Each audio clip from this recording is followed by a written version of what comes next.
1 Samuel 13, vamos ler as Escrituras, os versos 13 e 14. 1 Samuel, capítulo 13, versos 13 e 14. Eu quero dar seguimento à ideia de que existe um DNA de pessoa, um DNA de liderança, uma estirpe, uma qualidade, uma graça sobre uma pessoa e sobre uma geração. Deus disse que o menor dentre eles naquele dia seria como Davi, e a casa do Senhor como o próprio Deus. E o que nós vemos na verdade é que Deus está apontando para um arquétipo, para um modelo de alguém que ele gostaria de reproduzir. Ele disse que não faltaria em Israel um homem da linhagem de Davi no trono de Judá, de Israel, e o Messias é chamado então de o filho de Davi. Vamos ler as Escrituras, comecemos pois. Então disse Samuel a Saul: procedeste neciamente em não guardar o mandamento que o Senhor teu Deus te ordenou, pois teria agora o Senhor confirmado o teu reino sobre Israel para sempre. Já agora não subsistirá o teu reino? O Senhor buscou para si um homem que lhe agrada e já lhe ordenou que seja príncipe sobre o seu povo, porquanto não guardaste o que o Senhor te ordenou. É incrível porque quando nós falamos sobre Davi, vem sempre em mente a figura de Saul. E o texto que eu li fala sobre a reprovação de Saul.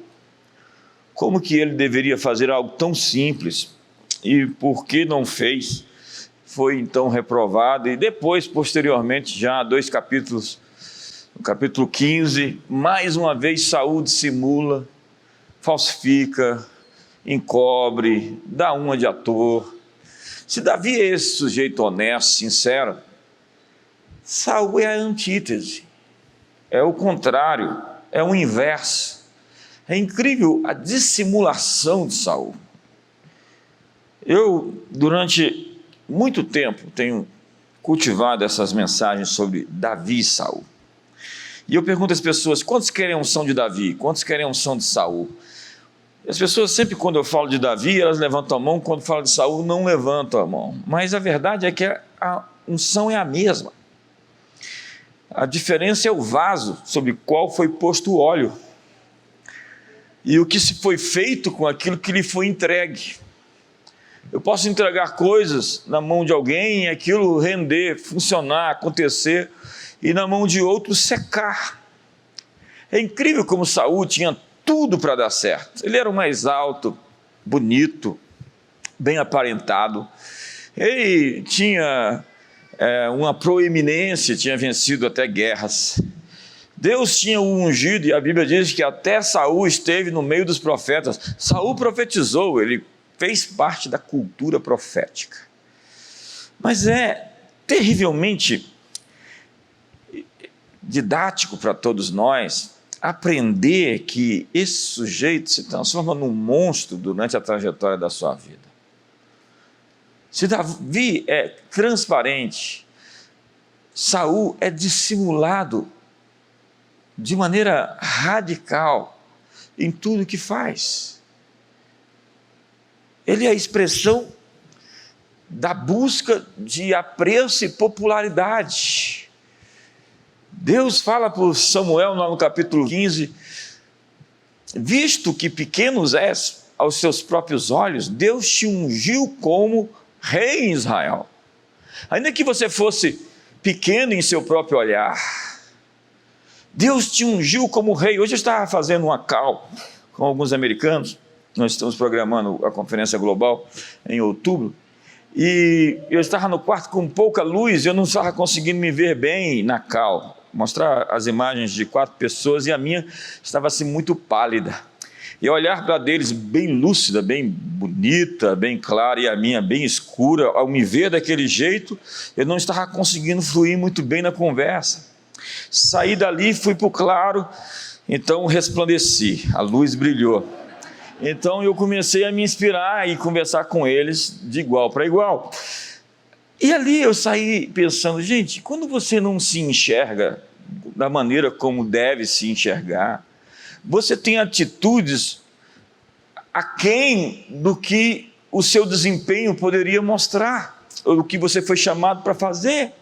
E o problema de Saul foi todo esse, o retrato, o diagnóstico de Deus, mediante o profeta Samuel, foi: tu és pequeno aos teus próprios olhos. E quando eu sou pequeno aos meus próprios olhos, eu tento fazer todo tipo de pirotecnia para parecer grande, importante, poderoso, forte. Então eu vou para a academia, crio uma cultura do corpo. Eu não estou contra a academia, mas por favor, coloque as coisas em perspectiva. Eu até preciso ir na academia. Mas quando as pessoas começam assim, tipo, a academia é cheia de espelho, né? Eu estava conversando com o Fabrício hoje, ele falou, é muito espelho. Mas o espelho é muito bom para você se olhar nos olhos e ver em quem você está se transformando, e não ficar adorando o seu próprio corpo, nessa cultura do corpo. Sabe, existe uma dose que define o que é veneno e o que é remédio.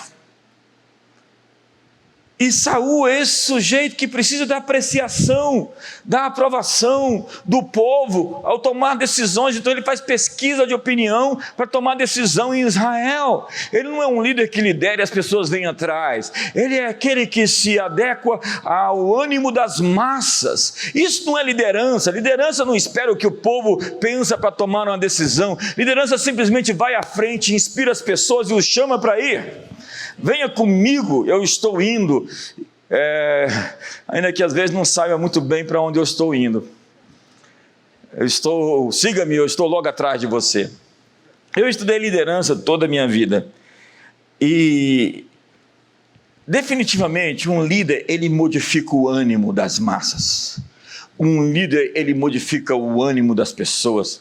Pode dar tudo baixo, tudo para todo mundo derrotado. Então Deus diz para Jeremias: não tenha o temor desse povo. Jeremias, não tenha a emoção deles. Jeremias, não viva os sentimentos que eles estão vivendo. Então você chega ali e você altera, modifica o ambiente, porque é isso que um líder faz.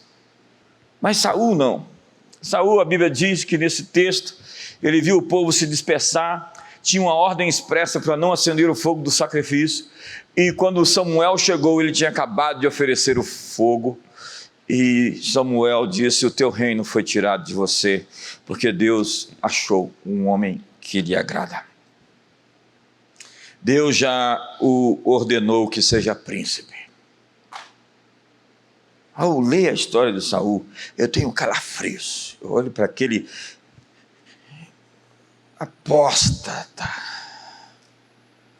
Ele é o arquétipo, e eu já vi tantos filhos deste arquétipo durante essa trajetória. O olhar de quem esconde coisas, de quem está dissimulando, fingindo, falsificando, a busca por popularidade e aplausos, a intenção de não queimar, fritar e enfrentar, porque não quer se indispor, porque precisa da aprovação de alguém. Sempre buscando aplausos, porque o seu olhar sobre si mesmo é tão pequeno que ele vive do aplauso dos outros, dos elogios das pessoas. Mas uma das primeiras lições que todo líder tem que ter é a rejeição. Aprender a ser rejeitado é aprender como a liderança se faz em contraposição ao sentimento e afirmação das outras pessoas. Um líder sabe ser inconveniente e sabe marcar posição a despeito do que pensem dele, porque ele não é refém dos sentimentos das pessoas. E em 1 Samuel 16, então, acontece a sequência do texto mostrando o que aconteceu quando Deus enviou a Samuel até a casa de Jessé, o belemita. Deus diz a Samuel: até quando terás pena de Saul, havendo eu o rejeitado, para que não reine sobre Israel? Enche um chifre de azeite e vem, e enviar-te-ei a Jessé, o belemita, porque dentre os seus filhos me provi de um rei. E no verso 6 diz: sucedeu que entrando eles viu a Eliabe, e Samuel disse consigo: certamente esse aí é o ungido. Porém o Senhor disse a Samuel: não atentes para a sua aparência, nem para a sua altura, porque o rejeitei. Porque o Senhor não vê como vê o homem vê o exterior, porém o Senhor vê o coração. Então chamou Jessé a Abinadab, bom nome para você dar para o seu filho quando nascer, e fez passar diante de Samuel. Tem algum Abinadab aqui? Tinha um pessoal, uma geração antiga de cristão, que botava o dedo assim numa genealogia daquela assim: é esse aqui. E fez passar diante dele Samuel, o qual disse: nem a esse escolheu o Senhor. Então fez passar Samar. Porém Samuel disse: tampouco a esse escolheu o Senhor. Assim fez passar Jessé os seus 7 filhos diante de Samuel. Porém Samuel disse a Jessé: o Senhor não escolheu estes. Então perguntou Samuel a Jessé: acabaram-se os teus filhos? Ele respondeu: ainda falta o mais moço, que está apacentando as ovelhas. Ele está trabalhando. Você vai ver na Bíblia, Deus nunca chamou ninguém à toa. Moisés está pastoreando o rebanho, Gideão está malhando o trigo, Pedro está pescando. Todo homem que Deus chamou na Bíblia estava trabalhando, fazendo algo. Então mandaram chamá-lo, pois ninguém vai sentar na mesa até que esse rapaz chegue. Então mandou chamá-lo e fê-lo entrar. Ele era ruivo, de bons olhos, olhos suaves, de boa aparência.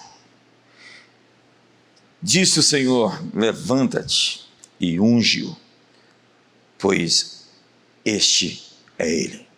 Tomou Samuel o chifre do azeite e ungiu no meio dos seus irmãos. Vai ver, ele colocou esse texto aqui, justamente pensando no Salmo 23, preparas-me uma mesa na presença dos meus inimigos.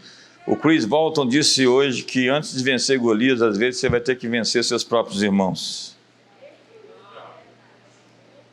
E daquele dia em diante, o Espírito do Senhor se apossou de Davi.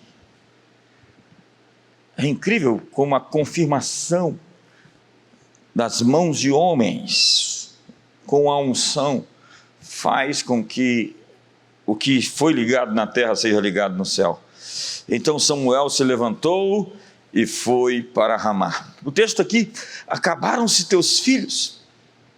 E a pergunta é: quem é o homem, a mulher que Deus está escolhendo aqui hoje?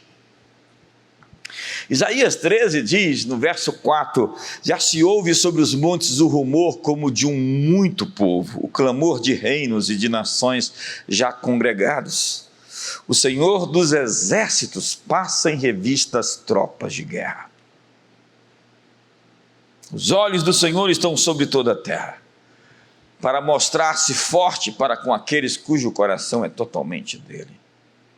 Deus disse: eu me agradei de um homem, e me provi de um rei da casa de Jessé, o belemita.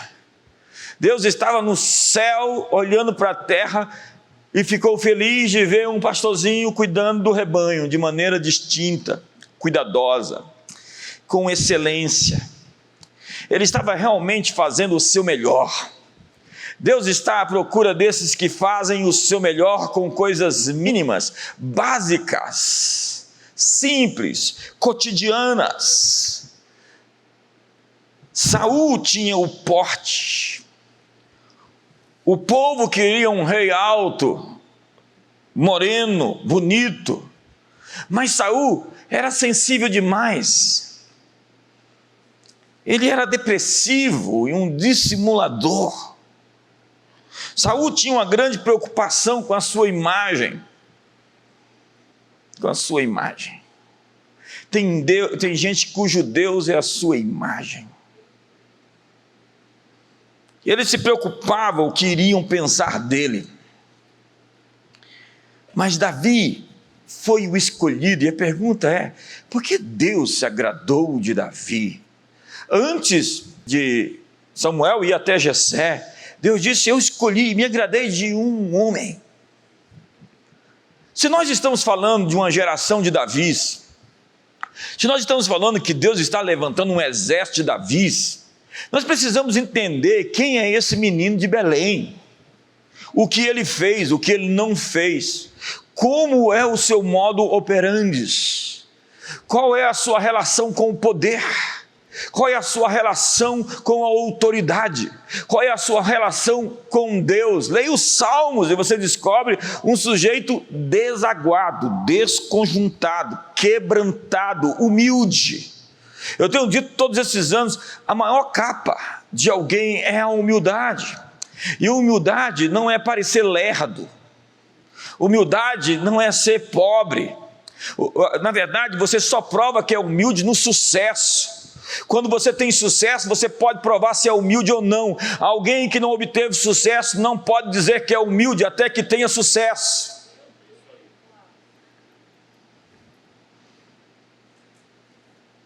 Davi, um estadista, um guerreiro e poeta, parecem duas coisas distintas. Compositor, músico, tocador de harpa, autor da maioria dos salmos, um grande rei que viveu há 3.000 anos. 62 capítulos da Bíblia contam a sua história. Ele é citado no Novo Testamento 59 vezes, mais do que qualquer outra pessoa do Velho Testamento. Na verdade, ele é citado em toda a Bíblia 900 vezes. Ele só é menos citado, obviamente, do que Jesus. Depois de Jesus, que é citado em toda a Bíblia de diversas formas, e diretamente por mais de 1.500 vezes, Davi é citado 900 vezes, sendo que Moisés é citado 822 vezes, sendo que Abraão é citado 100 e poucas vezes. Davi é esse tipo do Messias, essa tipologia, esse exemplo, esse modelo, com erros crassos cometidos durante a vida, mas que não falsificava, não dissimulava, não apresentava papéis que não eram verdadeiros. Davi é apontado 2 vezes como um homem segundo o coração de Deus. O único assim apresentado dessa forma. Deus diz: eu gostei desse menino. E o Messias será chamado filho de Davi. O lugar que eu mais gosto em Jerusalém é o Monte Sião, a fortaleza de Sião, a fortaleza de Davi, que é ali logo do lado do Monte do Templo, um lugar incrível, onde para mim é o lugar com os ares mais abertos, com a atmosfera mais leve. Na verdade, esse pastor, poeta, músico, guerreiro, general, estadista, rei, foi o homem que agradou a Deus por coisas mínimas, básicas, por detalhes, por coisas simples e até para muitos insignificantes. Como Deus escolhe seus líderes? Por que Deus escolhe um homem? Por que Deus escolheu Abraão para ser o pai da fé, o pai de nações? A Bíblia responde isso em Gênesis 18, porque Abraão fará com que sua descendência herde a promessa. Deus estava falando de um líder que iria comunicar aos seus filhos a aliança que foi feita com ele. Deus não se interessa por líderes que não estão comprometidos em transferir para as próximas gerações a aliança. É um texto estranho na Bíblia, onde Deus quer matar Moisés. Zípora se adianta, circuncida o filho de Moisés, e Deus, a Bíblia diz, não queria mais matar Moisés. É como se Deus dissesse: eu não me interesso em ter vivos pessoas que não vão transmitir aos seus filhos e às futuras gerações a aliança que fizeram comigo. Essas pessoas só passam na história e simplesmente são um desperdício. Viver para si é ser um diabo. Eu encontro agora pessoas sendo aconselhadas nessas clínicas, me perdoe repetir isso de novo. Viva para si. Você está vivendo demais para os outros. Faça o que é bom para você. Não, isso não é cristão. Ser de fato um seguidor de Jesus é viver para os outros, é viver para servir a outros. Eu estou aqui para servir minha família, eu estou aqui para servir minhas filhas, eu estou aqui para servir a Deus em primeiro lugar, eu estou aqui para servir minha nação. Meu chamado para ser grande está em acordo com o número de pessoas que eu consigo alcançar com os meus dons, com os meus talentos e com minhas habilidades. Se eu consigo descobrir o meu dom e servir milhares de pessoas, Jesus disse que isso me faz grande. Servir pessoas. É o princípio da liderança servidora de James Hunter, de um monge, o executivo. Não é só ele. Principalmente, em essência, todo esse movimento de liderança servidora vem da Bíblia. John Maxwell vai falar sobre Talento Não é Tudo, o Líder 360 Graus, todos esses livros fantásticos que ele escreveu, mas tudo isso tem um fundamento, porque o primeiro-ministro, que é o líder máximo de uma nação, é o primeiro diácono. A palavra ministro é diácono, que significa servo. O primeiro servo é o maior de dentre todos os outros. Essa é a raiz, a etimologia dessa expressão de liderança. Quer ser um líder poderoso? Alcance o maior número de pessoas com o seu trabalho, com o seu serviço, crie soluções, resolva problemas, abra portas, crie oportunidades, transforme o mundo.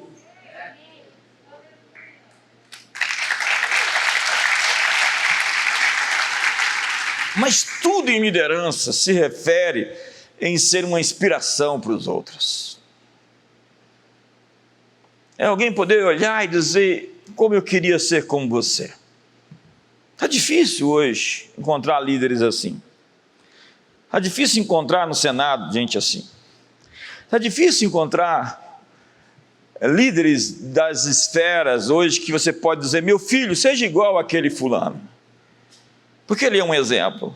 Paulo chamou para si e disse: sede meus imitadores, como eu sou de Cristo. Imite a mim, porque eu estou imitando a Cristo.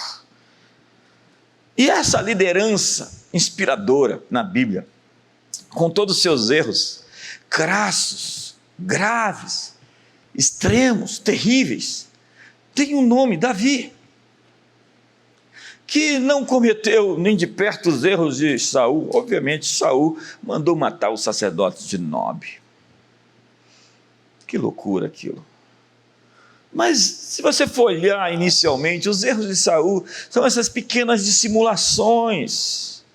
Quando Samuel chega para ele e diz assim: o teu reino foi rasgado, quando ele rasgou então o vestido segurando de Samuel, o teu reino foi rasgado de ti. Ele disse: tudo bem, Samuel, tudo bem.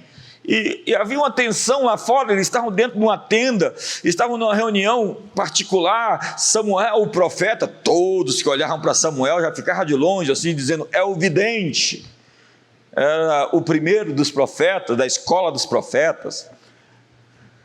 E havia uma tensão lá fora, esperando o que eles estavam conversando, o rei e o profeta. Então, quando isso acontece, que Samuel disse: você foi reprovado por Deus.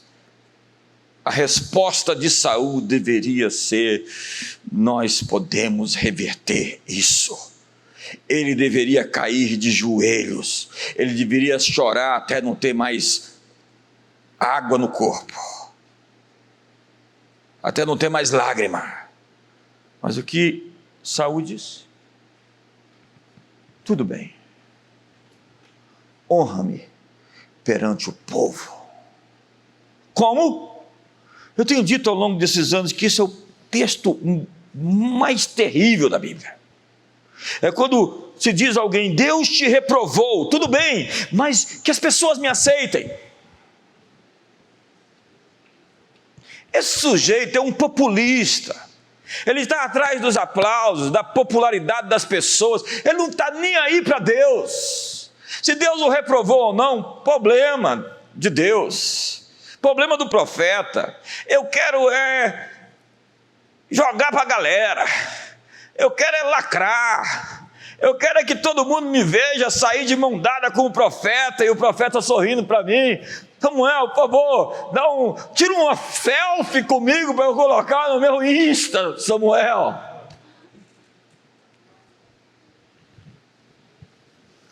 É incrível esse texto: honra-me perante o povo. Gente reprovada por Deus, querendo a aprovação das pessoas. Sim, Davi é esse arquétipo. Ele não tem essa de povo. Ele vai na frente, o povo vai atrás.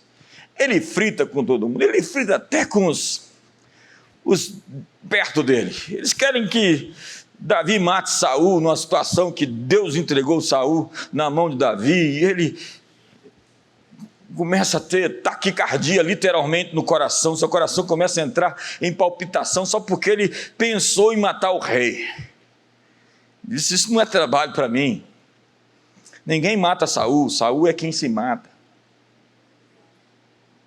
Você não mata um Saul. Espera um pouquinho que Saul vai se matar.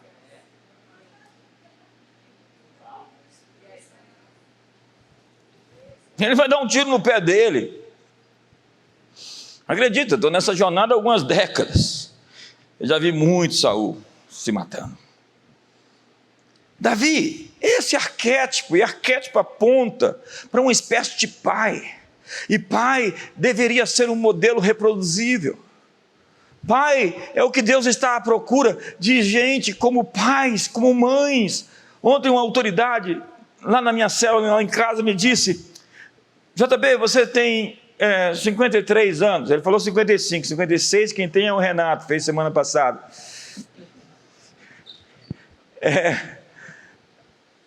Você está fazendo 40 anos hoje? Parabéns, Deus abençoe sua vida.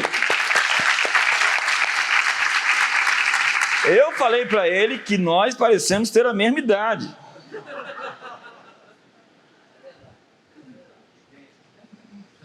O Paulinho disse que ele pegou muito sol quente lá na Bahia, onde ele nasceu.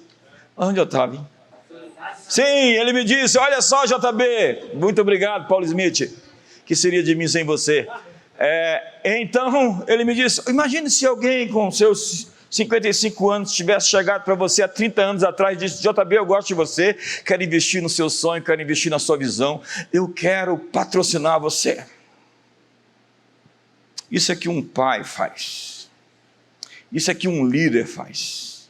Eu me lembro do meu pastor que está aqui, que me mandou para a faculdade, pagou o meu primeiro semestre, me ajudou a pagar a faculdade desde o início, e me deu a primeira oportunidade para pregar. Não sei se ele fez uma boa coisa, acho que...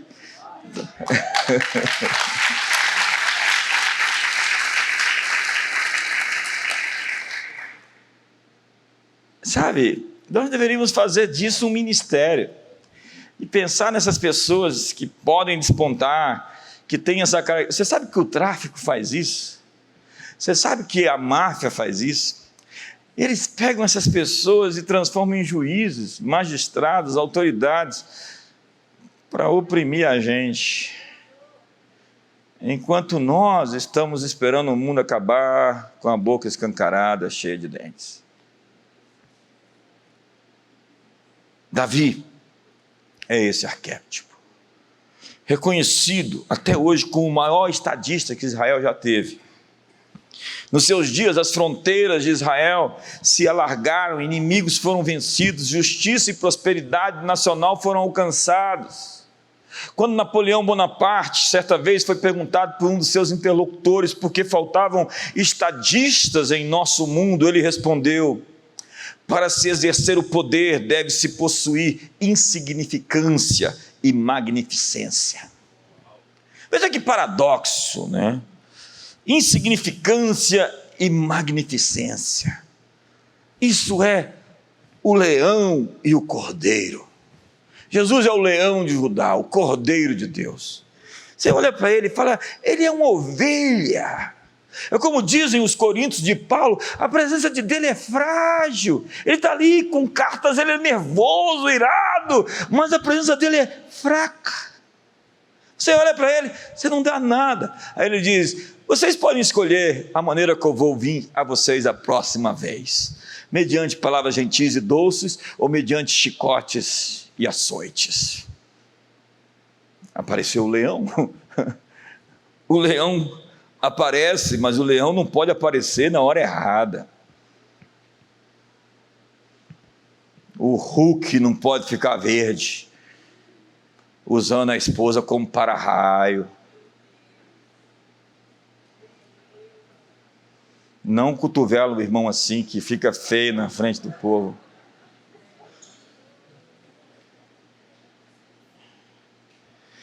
Davi é o matador de gigantes, que cresce quando precisa dele grande, mas que desaparece na hora que tem que desaparecer, que sabe o seu lugar, sabe sua posição. Então se esconde, se anula, se humilha. Ele conseguiu ajustar, alinhar ousadia e humildade, coragem e quebrantamento, valentia e temor, servo e rei, réu e juiz, fraco para com Deus, mas forte contra os inimigos. Todo líder deveria ter esses dois aspectos bem equilibrados em sua vida. Você tem que saber a hora de ser o leão. Você não é leão com seus pais. Você não é leão contra autoridades postas por Deus na sua vida.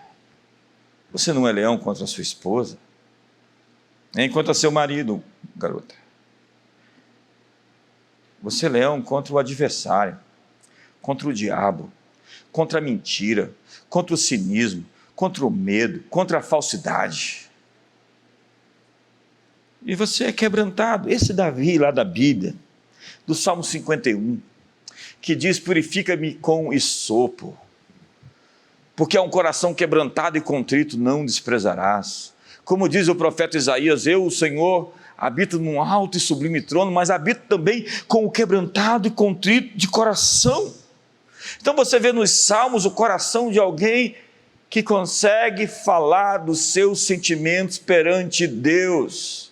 Ele consegue se abrir. Ele tem a capacidade de chegar até onde tem que ir, na sala do trono, e falar com Deus as palavras do que se passa dentro dele. Ele tem essa maturidade de gritar socorro. Leia os Salmos e veja a dramaticidade da linguagem. É incrível a expressão. Eu orei esses Salmos tantas vezes, em voz alta, em primeira pessoa. É isso que eu chamo do ponto do milagre. Esse ponto onde você salva a sua vida, onde Jacó foi quebrantado, diz a Bíblia, numa luta contra o anjo, e a sua vida foi salva. Numa noite de oração, sua vida foi salva. Numa noite de oração, você pode vencer qualquer parada. Uma noite de vigília buscando a Deus, e com um encontro com Deus, você vira a página, você vira a chave, você encontra soluções para os problemas da sua vida. Foi isso que Daniel fez. Quando o rei diz: olha, eu quero o sonho e a sua interpretação. Então os bruxos e feiticeiros da Babilônia disseram: nós vamos te dar a interpretação, nos dê o sonho. Então Nabucodonosor diz: vocês querem me enganar. Se vocês são capazes de discernir os sonhos, interpretar os sonhos, então vocês vão me dar tanto o sonho como a sua interpretação. Porque vocês, se não fizerem isso, vocês são mentirosos. E se amanhã cedo vocês não me derem o sonho e a sua interpretação, todos vocês vão para o saco. E Daniel e seus amigos estavam na lista já. Então a Bíblia diz que Daniel passou a noite de vigília, e ele buscou a Deus, e pela manhã ele disse: manda chamar o rei. Na verdade, eu tenho uma audiência com o rei, eu tenho uma conversa com o rei. Rei, este é o sonho e a sua interpretação.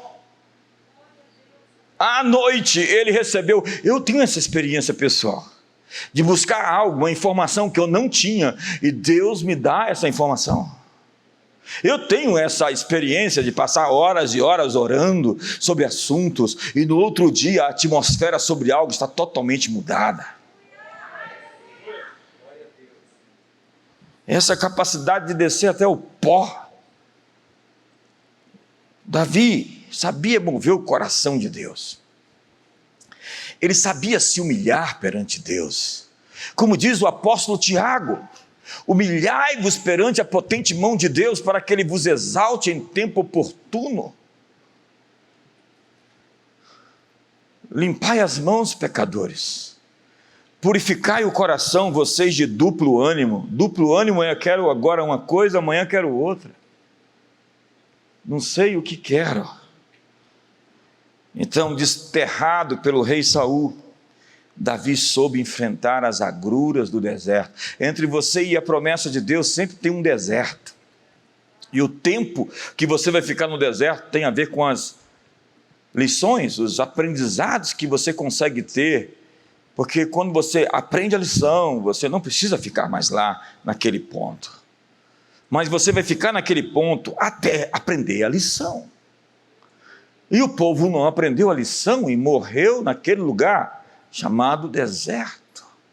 Porque não aprendeu a lição, ficou preso ali. Tem gente que não aprende, definitivamente. Então, na caverna de Adulão, ele se juntaram a ele um exército de endividados, de amargurados de espírito, apertados, todo homem que se achava em dificuldade, e Davi os tornou no maior exército que já existiu sobre a terra. E a Bíblia descreve as proezas dos valentes de Davi, os 30 principais. Eles eram incríveis, matavam em uma batalha 800 homens.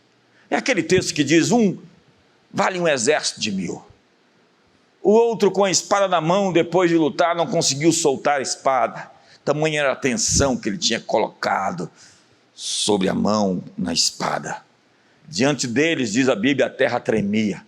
Quando eles chegavam, eles não passavam desapercebidos. E o rosto deles era como o rosto de leões. Eram guerreiros. Melhor do que qualquer samurai, ninja, ou os guerreiros hindus que lutavam possessos de demônios. Mas esse homem quebrantado é também ousado, corajoso, destemido. Davi é um homem sem medo. Ele diz: Senhor, me ensina a temer somente a Ti.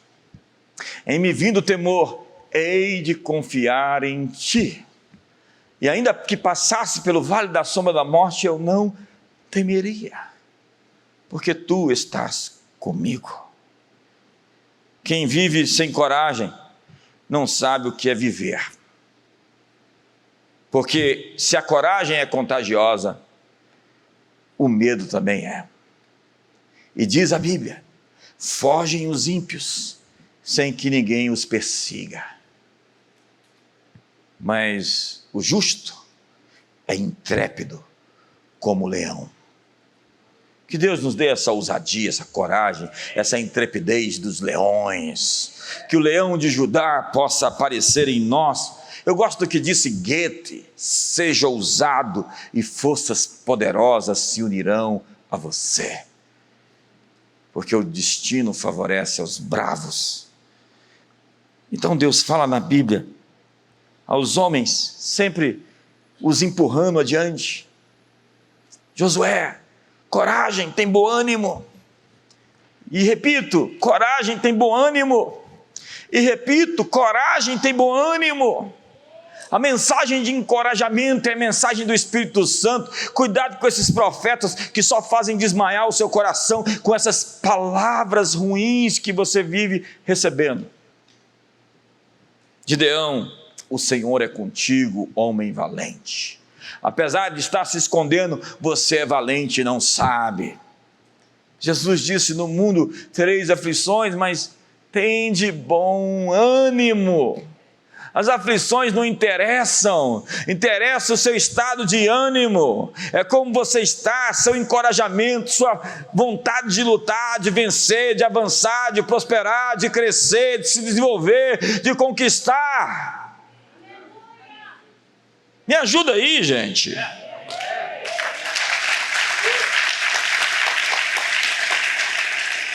E para terminar,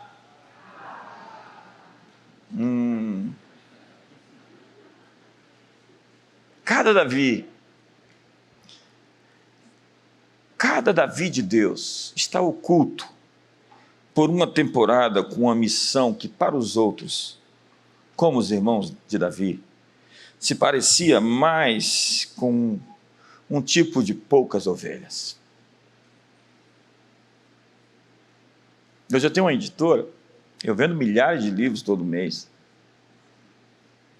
mas eu já vendi livros na porta da igreja.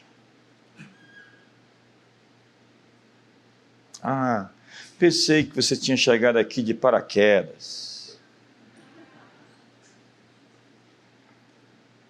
Ser fiel aos pequenos começos, às pequenas oportunidades, obediente às pequenas ordens. Veja que Saul foi reprovado por uma pequena ordem. Quem não sabe obedecer uma ordem simples, tampouco vai obter grandes chamadas para grandes feitos. Mas esse lugar de poucos foi onde Deus ensinou a Davi a crescer exponencialmente. Davi supervisionava o negócio dos seus pais, como se fosse uma missão do seu Pai do céu. Como Paulo diz em Éfeso, servir não como para homens, mas para Deus que vê. Foi o que Michelangelo disse quando indagado sobre a Capela Sistina: para que tudo isso? Você está perdendo sua visão, tem tinta caindo nos seus olhos, você está pintando o teto. Ele disse: Deus vê. Deus mostrou como proteger os limites. Quando ele matou o urso e o leão, ele estabeleceu seu domínio sobre o reino demoníaco que estava no reino de Saul. Ele delimitou o seu espaço. Ele conquistou o seu quarto de oração. Ele conquistou o seu perímetro. Acredite, eu sei o que é isso. Conquistar ambientes e atmosferas, lugares onde você sabe que você está no comando. Leões são territoriais e eles estão no comando. Suas vitórias, então, particulares, eram conectadas à sua promoção pública. Tem gente que tem uma vida privada e uma vida pública em discordância. O nome disso é hipocrisia. Em essência, Davi aprendeu como transformar a solidão em uma canção de amor. Ele estava sozinho ali, ele e as estrelas, e começou a fazer os salmos que nós cantamos hoje.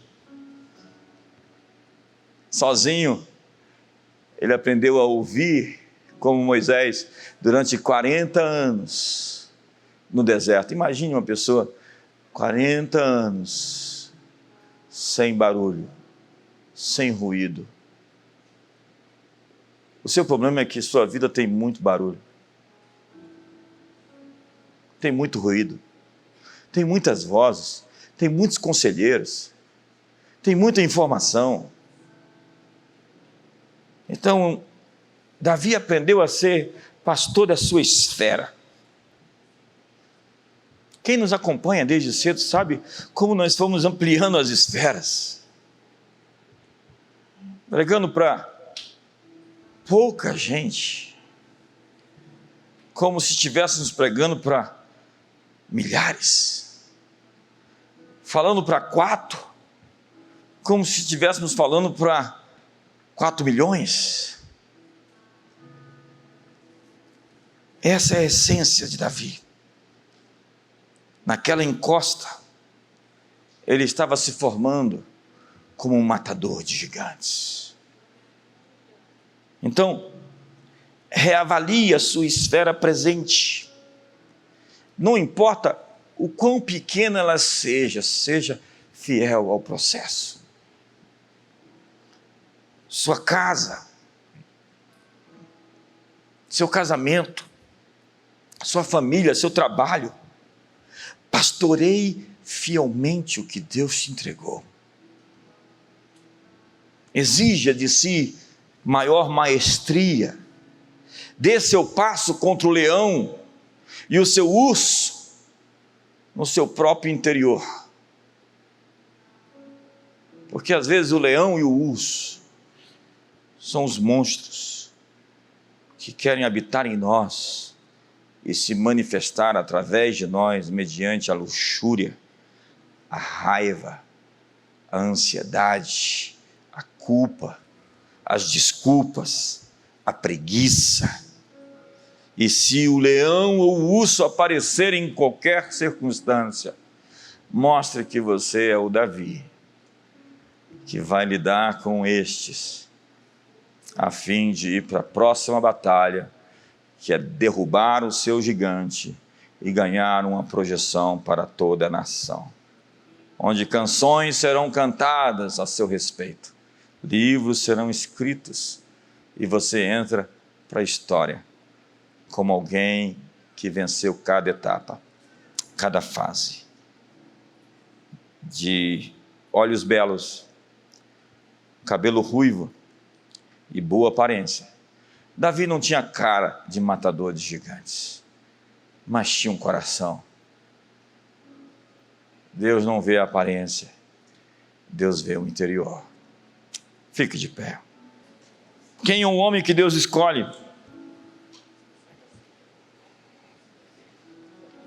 Noites e madrugadas sob as estrelas, rajadas de vento do outono, chuvas frias do inferno, raios ardentes do sol de verão. Ali estava o tangedor, o salmista, sozinho, na obscuridade, anônimo. Até seu pai se esqueceu dele. Samuel diz: tu não tens mais nenhum filho. Assim, eu tenho mais um, mas ninguém esperava que ele pudesse ser convocado. Mas isso aqui não é uma reunião de família? Eu não mandei juntar todos os filhos? Tem, mas ele é o 8º. Quem esperava que ele pudesse ser chamado? Ele é o improvável. Como muitos de nós aqui somos os improváveis. Ele é aquele que não estava contabilizado entre os possíveis reis. Mas ele fez a música que estourou na nação e tocou no hit parade das rádios. Agora não é mais rádio, é no YouTube. E ele não estava atrás de aplausos, mas quando recebeu os aplausos dos céus, isso virou eco, reverberação na terra.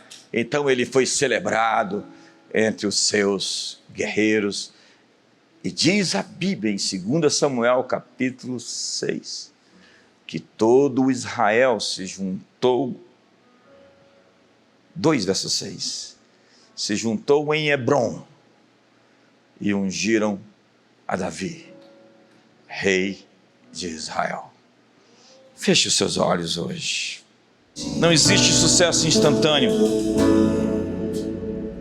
Sucesso é fruto de períodos de vida enfadonha, comum, horas constantes iguais, ninguém por perto, ninguém te nota, ninguém se importa. Mas quando ninguém estava olhando, ali estava o menino de Belém, matando leões e ursos. E é nessas pequenas coisas e nos lugares solitários que nós nos habilitamos para essas grandes coisas. Deus não nos entrega nada pronto, mas quando ninguém está olhando, os seus olhos passam por toda a terra para mostrar-se forte, para com aqueles cujo coração é totalmente dele. Deus passa em revista as tropas de guerra. Pelos corredores, anjos agora passam, procurando os seus valentes, os seus Davis, os matadores de gigantes, os que vão ocupar a cultura, vão estar no lugar da decisão, onde escolhas importantes para o mundo serão tomadas, onde a cultura nasce, onde a verdade brota, junto aos portões das grandes decisões. Que Deus possa te ungir, fazendo de você fiel no que recebeu, no mínimo, no básico, no fundamental, no importante. E que Ele te dê a graça de ser levantado como esse valente, que o mínimo é como um exército de 1000, o menor deles como Davi. Onde está a multidão de Davis? Onde está a multidão de matadores de gigantes? Eu sonho com a hora em que uma geração se ergue para derrubar o gigante do marxismo cultural, o gigante da corrupção nacional, o gigante da miséria e da pobreza, o gigante da doença, da enfermidade, da opressão. Hoje, onde estão os matadores de gigantes? Onde estão os valentes de Davi? Onde estão os guerreiros poderosos levantados por Deus para essa última hora? Levante as suas mãos! Eu estava na Califórnia anos atrás e alguém colocou as mãos nas minhas costas em uma ministração e me disse: eu não sei quem você é, falou em inglês, eu não sei o que você faz, mas quando eu estava aqui, eu via você falando para muita gente, uma grande multidão, e quando você falava, leões saíam de dentro das pessoas.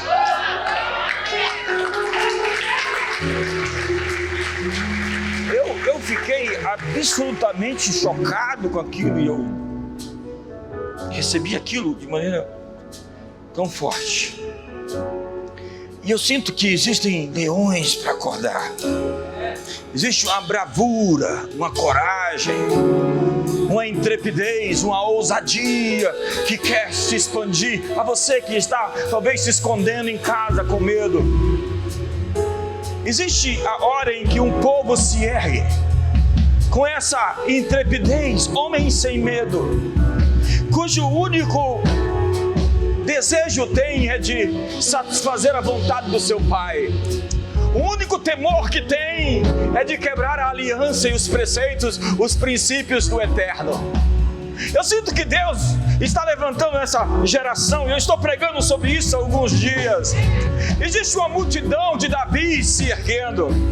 Existe um povo maduro de Deus, a ardente expectativa da criação aguarda a revelação dos ruios, os filhos maduros de Deus. Há um rugido dentro de você, há um som dentro de você. Deus Deus quer ouvir a sua voz, nós queremos ouvir o seu som, nós queremos ouvir o seu brado, nós queremos ouvir o seu grito, nós queremos ouvir o que Deus colocou dentro de você. Por isso se mova, se erga, essa é a sua hora, esse é o seu tempo.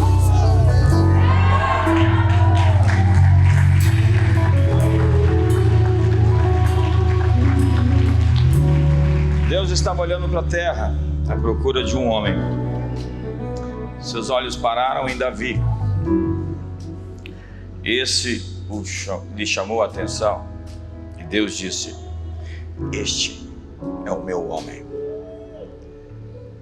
Eu espero que Deus encontre os milhares de Davis, os candidatos a Davis. E espero realmente que você seja um deles. Que o amor de Deus, que a graça de Jesus e a comunhão do Espírito Santo seja sobre a sua vida. Uma ótima noite a todos.